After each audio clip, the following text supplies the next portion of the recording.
নদুৱাৰ বিধানসভা সমষ্টিৰ বিধায়ক পদ্ম হাজৰিকাৰ প্ৰতিমূৰ্তি দাহ আৰু প্ৰতিবাদী কাৰ্যসূচী। উল্লেখযোগ্য যে তিনিচুকীয়া থানা চাৰিআলিত সদৌ অসম গোৰ্খা ছাত্ৰ তিনিচুকীয়া জিলা সমিতিয়ে এই কাৰ্যসূচী গ্ৰহণ কৰে। বন্ধুসকল, বিশেষকৈ আমি আজি গোৰ্খা ছাত্ৰ সন্থা তিনিচুকীয়া জিলা সমিতি গোৰ্খা নাৰী পৰিষদ আৰু আঞ্চলিক সমিতিৰ উদ্যোগত আমি পুতলিকা দাহ কাৰ্যসূচী প্ৰতিবাদী কাৰ্যসূচী আমি হাতত লৈছোঁ। বিশেষকৈ আমি আপোনালোকক নদুৱাৰ সমষ্টিলৈ লৈ যাব বিচাৰিছোঁ।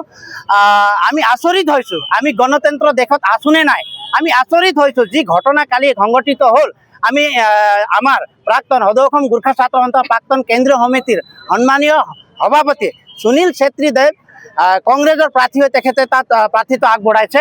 কিন্তু আমি তাত দেখিছোঁ বিভিন্ন সময়ত সৰু সৰু ঘটনা ইটো পক্ষৰ মাজত দুই ফৌজৰ মাজত কাজিয়া আমি দেখিছিলোঁ। কিন্তু আমাৰ কালি সুনীল ছেত্ৰী ডাঙৰীয়াই যেনেকৈ নিৰ্বাচনী প্ৰচাৰত গৈ থকাৰ অৱস্থাত আমি দেখিবলৈ পাইছোঁ, বিভিন্ন সংবাদ মাধ্যমত দেখিবলৈ পাইছোঁ যে তাত এক প্ৰকাৰৰ পদ্ম হাজৰিকাৰ গুণ্ডা বাহিনীসকলে ভেৰণীয়া গুণ্ডাসকলে আক্ৰমণ কৰি তেখেতক মাৰিবলৈ চেষ্টা কৰে।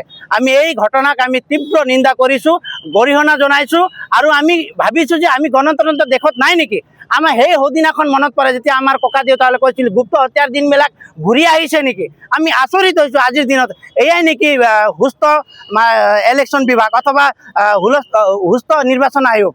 আমি অনুৰোধ জনাইছোঁ নিৰ্বাচন আয়োগ, শোণিতপুৰ SP, শোণিতপুৰ DC নিৰ্বাচন আয়োগ বিভাগক আমি অনুৰোধ জনাইছোঁ অতি সোনকালে যিসকল গুণ্ডা পদ্ম হাজৰিকাৰ গুণ্ডাসকলে আমাৰ প্ৰাক্তন সভাপতি কংগ্ৰেছৰ প্ৰাৰ্থীজনক তেখেতক যে প্ৰাণে মৰাৰ চেষ্টা কৰিছে এওঁলোকক অতি সোনকালে কৰেক্ট কৰি তদন্তৰ আওতালৈ আনিব লাগে আৰু তেখেতসকলক উচিত শাস্তি প্ৰদান কৰিব লাগে।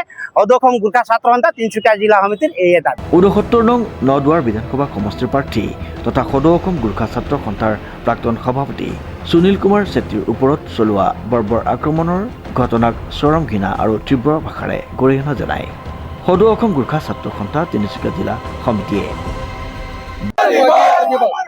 আজি সদৌ অসম গোৰ্খা ছাত্ৰ সন্থা তিনিচুকীয়া জিলা সমিতিৰ উদ্যোগত যি ঘটনা ঘটি গ'ল নদুৱাৰ সমষ্টিত পদ্ম হাজৰিকাৰ যি গুণ্ডা বাহিনীয়ে আমাৰ গোৰ্খা ছাত্ৰ সন্থাৰ সভাপতি সুনীল ছেত্ৰীদেৱক যি শাৰীৰিকভাৱে আক্ৰমণ কৰিলে তাৰ প্ৰতিবাদতে আজি আমি পদ্ম হাজৰিকা দেৱৰ প্ৰতিমূৰ্তি জনাই দিছোঁ।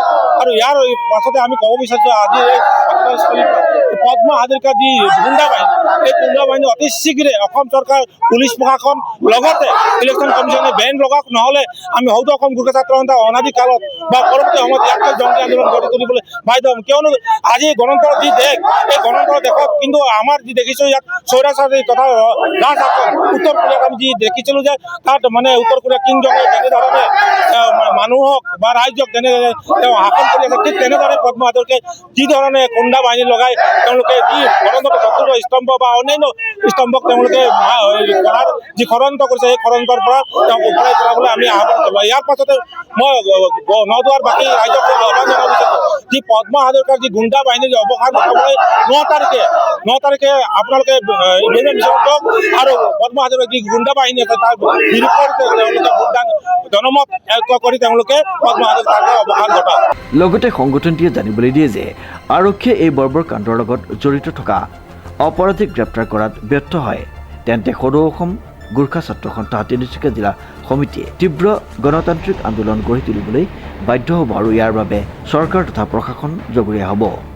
কংকনজ্যোতি শৰ্মাৰ ৰিপৰ্ট, নিউজ নাও।